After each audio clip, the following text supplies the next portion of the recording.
आज महाकुंभ का तीसरा अमृत स्नान शुरू हुआ। आज के दिन ब्रह्म मुहूर्त में पंचमी तिथि थी, इसलिए आज अमृत स्नान शुरू किया गया। सुबह सुबह महाकुंभ यानी प्रयागराज में भीड़ दिखी।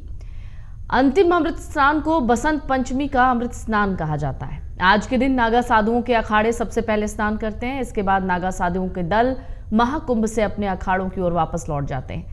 महाकुंभ में मौनी अमावस्या के दिन हुई भगदड़ के चलते 30 मौतों के मामले में साजिश की आशंका को देखते हुए राज्य और केंद्र की एजेंसियों ने पड़ताल भी शुरू कर दी है।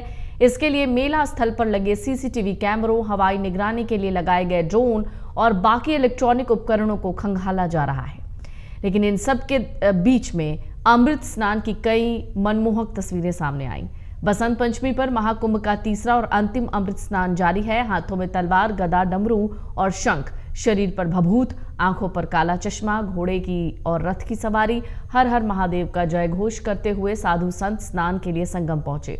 सबसे पहले पंचायती निरंजनी अखाड़े के संत संगम पहुंचे, फिर सबसे बड़े जूना अखाड़े के साथ किन्नर अखाड़े ने अमृत स्नान किया। एक एक करके 13 अखाड़े स्नान कर चुके हैं। साधुओं का आशीर्वाद लेने के लिए लाखों श्रद्धालु संगम पर थे। नागा साधुओं की चरण रज माथे पर लगा रहे थे। 20 से ज्यादा देशों के लोग भी अमृत स्नान देखने के लिए पहुंचे। हेलीकॉप्टर से संगम पर पुष्प वर्षा की गई।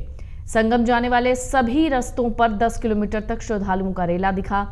प्रयागराज जंक्शन से 8 से 10 किलोमीटर पैदल चलकर लोग संगम पहुंचे। भीड़ को देखते हुए लेटे हनुमान मंदिर को बंद किया गया था। मेला क्षेत्र के सभी रास्ते वन वे हैं। त्रिवेणी संगम में अखाड़ों के साथ ही श्रद्धालुओं का भी पावन स्नान चल रहा है। कुंभ मेला प्रशासन ने सोमवार की शाम तक 5 करोड़ से ज्यादा श्रद्धालुओं के स्नान करने का अनुमान जताया था। भीड़ को देखते हुए सुरक्षा व्यवस्था चाक चौबंद की गई। श्रद्धालुओं की सुरक्षा के लिहाज से वन वे रूट तैयार किया गया। इसके अलावा पांटून पुल पर मेले में आने वाले लोगों को किसी प्रकार की दिक्कत न हो, इसका भी विशेष इंतजाम किया गया था। 29 जनवरी का वो हादसा जिसे लोग आज भी नहीं भूल पाए, शायद इसी को ध्यान में रखते हुए प्रशासन ने और सुरक्षा व्यवस्था जो है वो तगड़ी की थी।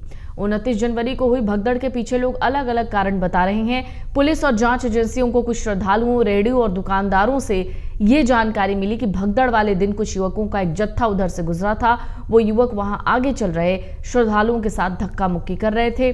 इसके चलते वहां भगदड़ की स्थिति बन गई। कुछ रिपोर्ट्स ये भी दावा करती हैं कि हादसे की वजह की जांच के लिए स्थानीय पुलिस के साथ ही एसटीएफ, एटीएस और केंद्रीय खुफिया एजेंसियां भी एक्टिव हैं। घटनास्थल के आसपास के करीब 1 किलोमीटर के क्षेत्र के सीसीटीवी खंगाले जा रहे हैं।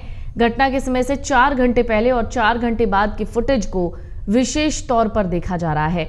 इसके अलावा जांच टीमें रेहड़ी वालों, ड्यूटी पर तैनात पुलिस वालों, दुकानदारों और वहां मौजूद लोगों से जानकारी ली जा रही है। हादसे में घायल हुए लोगों से भी मौके पर क्या हुआ उसके बारे में पूछा जा रहा है। एटीएस की टीम ये पता लगाने की कोशिश कर रही है कि कहीं हादसे के पीछे विरोधी तत्व तो शामिल नहीं थे, मतलब कोई असामाजिक तत्व। मौनी अमावस्या के दौरान घटनास्थल के आसपास एक्टिव रहे कॉमन फोन नंबरों को भी खंगाला जा रहा है। पुलिस अधिकारियों ने झूसी में हुई भगदड़ और मौतों की जानकारी की बात से इनकार किया था, लेकिन वहां हुई भगदड़ को लेकर भी पड़ताल शुरू हो गई है। वहां भी सीसीटीवी फुटेज, प्रत्यक्षदर्शियों के बयानों के जरिए घटनाक्रम को जोड़ने की कोशिश हो रही है। ADG law and order Amitabh Yash Prayagraj में ही कैंप कर रहे हैं। सुप्रीम कोर्ट ने सोमवार को उस याचिका पर सुनवाई करने का मन बनाया है जिसमें महाकुंभ में शामिल होने वाले श्रद्धालुओं की सुरक्षा सुनिश्चित करने के लिए विशेष दिशा निर्देश और नियम लागू करने का अनुरोध किया गया है। चीफ जस्टिस संजीव खन्ना और संजय कुमार जस्टिस पीठ विशाल तिवारी की जनहित याचिका पर सुनवाई करेगी। याचिका में भगदड़ की घटनाओं को रोकने और अनुच्छेद 21 के तहत समानता और जीवन के मौलिक अधिकारों की रक्षा करने का अनुरोध किया गया है। याचिका में केंद्र और सभी राज्यों को पक्षकार बनाया गया है। इसमें केंद्र और राज्य सरकारों को सामूहिक रूप से काम करने का निर्देश देने का अनुरोध किया गया है ताकि महाकुंभ में श्रद्धालुओं के लिए सुरक्षित माहौल सुनिश्चित किया जा सके। अमर उजाला जीवांजलि के सारथी की मदद लें और महाकुंभ में स्नान जरूर करें।